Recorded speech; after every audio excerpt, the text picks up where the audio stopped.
Bonjour Christian Prudhomme, merci d'avoir accepté l'invitation de Télématin. Alors le départ du Tour de France, Thomas le disait, c'est samedi depuis Bilbao où vous vous trouvez. Arrivée prévue 3 semaines plus tard à Paris sur les Champs-Élysées le 23 juillet prochain. C'est le 25e départ depuis l'étranger.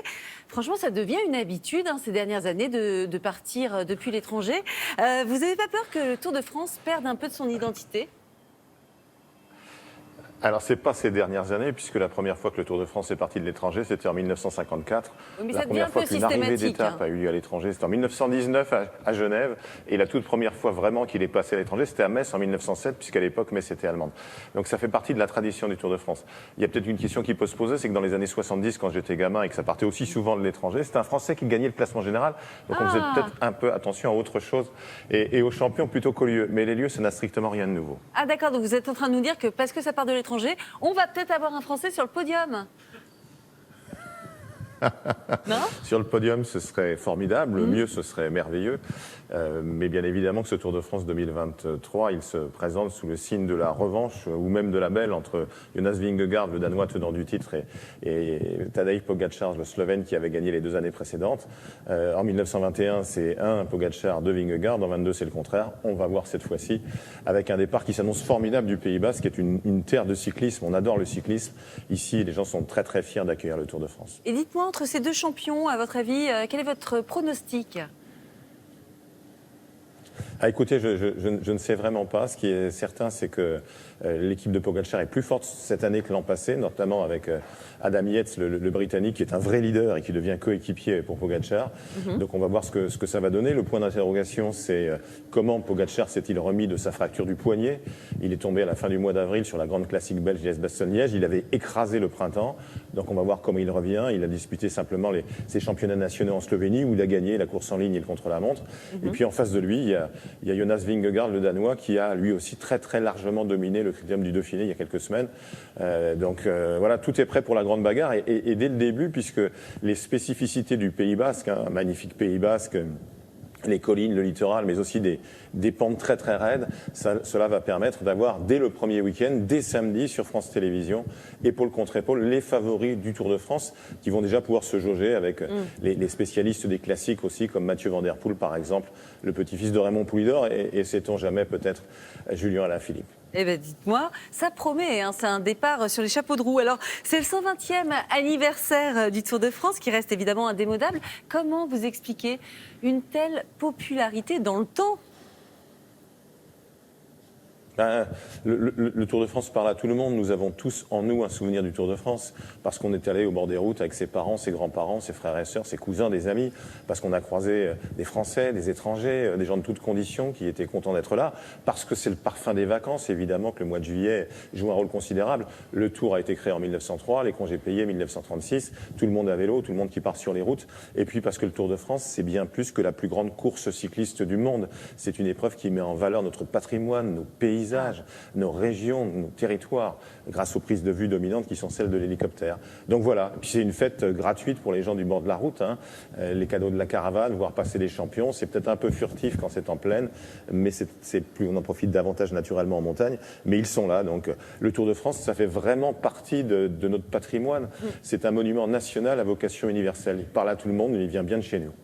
Alors, le Tour de France sera retransmis dans 190 pays.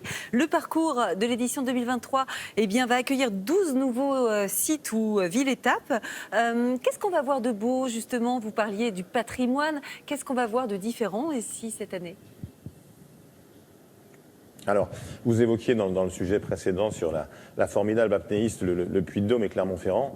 Le Puy-de-Dôme, c'est le grand retour du Tour de France pour la première fois depuis 35 ans. Les champions du Tour, les coureurs du Tour vont arriver au sommet. Le Puy-de-Dôme, c'est la légende du Tour des années 60. C'est le duel entre Jacques Anquetil et Raymond Poulidor. Et précisément, on partira de là où habitait Raymond Poulidor, Saint-Léonard-de-Noblat, pour aller jusqu'au Puy-de-Dôme. Mais c'est aussi le fameux col de la Lose, au-dessus de Courchevel, le col de la Lose qui est une découverte récente.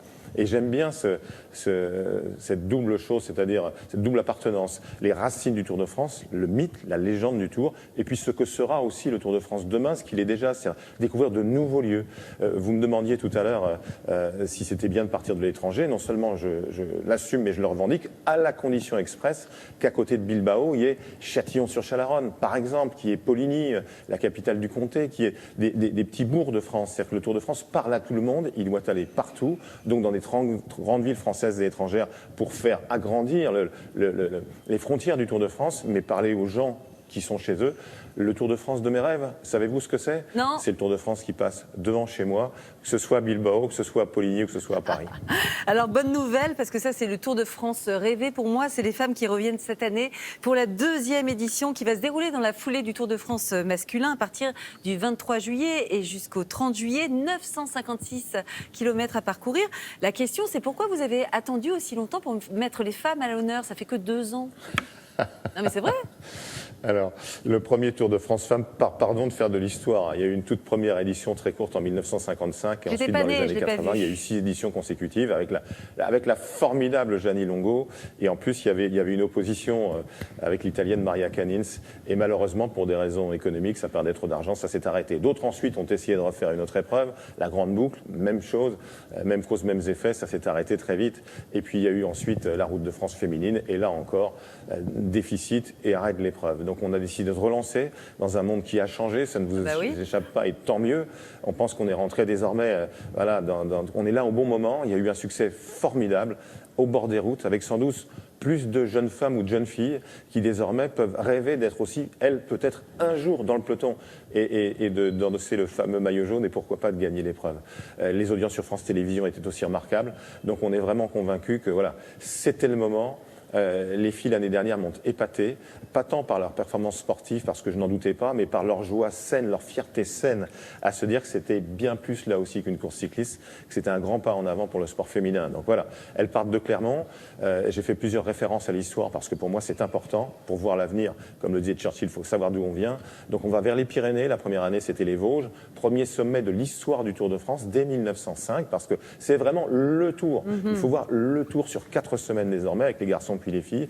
Et là, on va vers les Pyrénées, qui en 1910 ont réinventé le Tour de France avec une arrivée emblématique au sommet du Tourmalet, le col le plus souvent franchi par les coureurs du Tour, et donc désormais aussi par les coureuses. Ça vient, c'est dans 3 semaines. Eh bien, c'était bien répondu. Merci Christian Prudhomme d'avoir été avec nous ce matin et vive le Tour de France.